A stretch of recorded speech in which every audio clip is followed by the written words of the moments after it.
AITA for refusing to host Thanksgiving after my sister handed out a family code of conduct contract.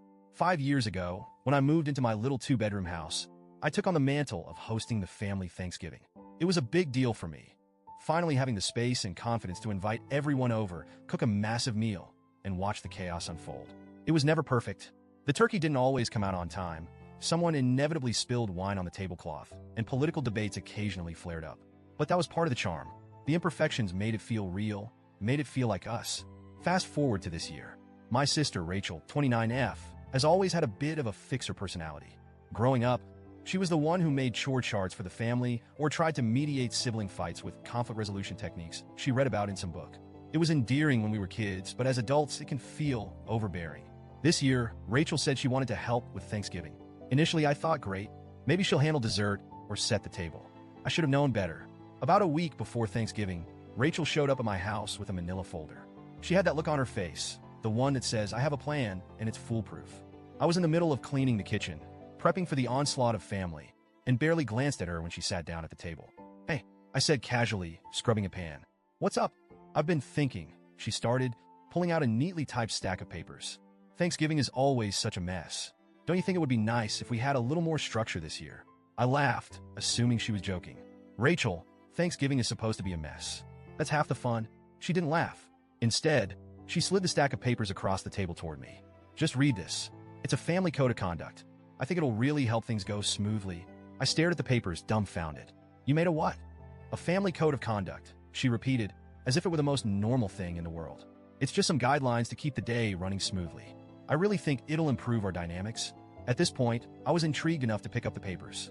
The first page was titled in bold, Thanksgiving 2023, Family Code of Conduct. Underneath was a cheery clip art turkey, which somehow made the whole thing even more surreal.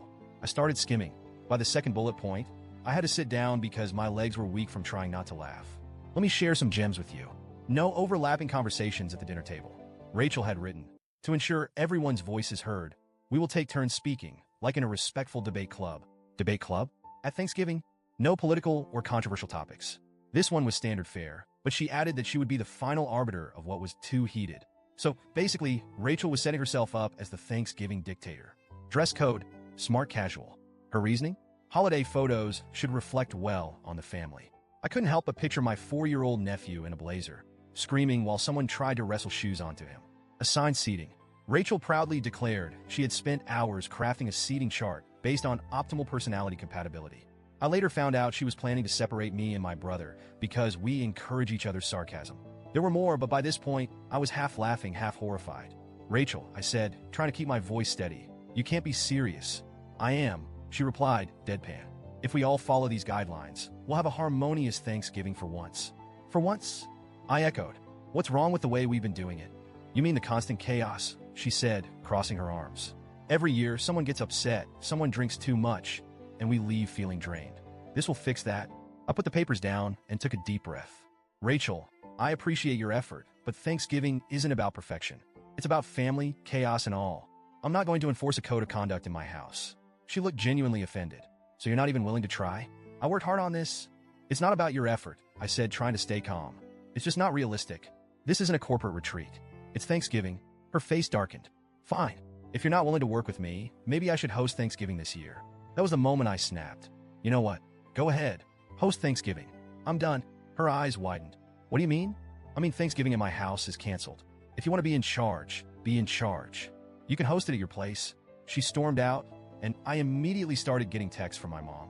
Mom, Rachel says you're refusing to host Thanksgiving? What's going on? I called her to explain, and she sighed heavily. You know how Rachel is. She just wants everyone to get along. Can't you humor her for one day? Humor her? I said. She wants to turn Thanksgiving into some dystopian dinner party with rules and assigned seating. I'm not doing that. My brother Dave, 35M, caught wind of the drama and texted the family group chat. If there's going to be some holiday constitution we're all supposed to sign, count me out. Rachel, meanwhile, started playing the victim. She texted me, I just wanted to make things better, and you turned it into a power struggle. Power struggle? Girl, you showed up at my house with a manifesto. Now the family is divided. My mom thinks I overreacted. My dad doesn't care whose house it's at as long as there's turkey. My brother is refusing to go anywhere that requires a dress code. And Rachel? She's insisting that I ruined Thanksgiving. Honestly, I feel torn. Part of me wonders if I should have just let her take over, rules and all. But another part of me thinks I was right to stand my ground. Thanksgiving isn't supposed to be perfect. It's supposed to be loud, messy, and a little ridiculous, just like our family. For now, Thanksgiving is in limbo. My dad jokingly offered to cook a turkey in his garage if no one else steps up. I'm sitting here trying to figure out if I'm the asshole for canceling or if Rachel crossed the line with her holiday dictatorship. So, Reddit? AITA? Or was I right to draw a line in the mashed potatoes?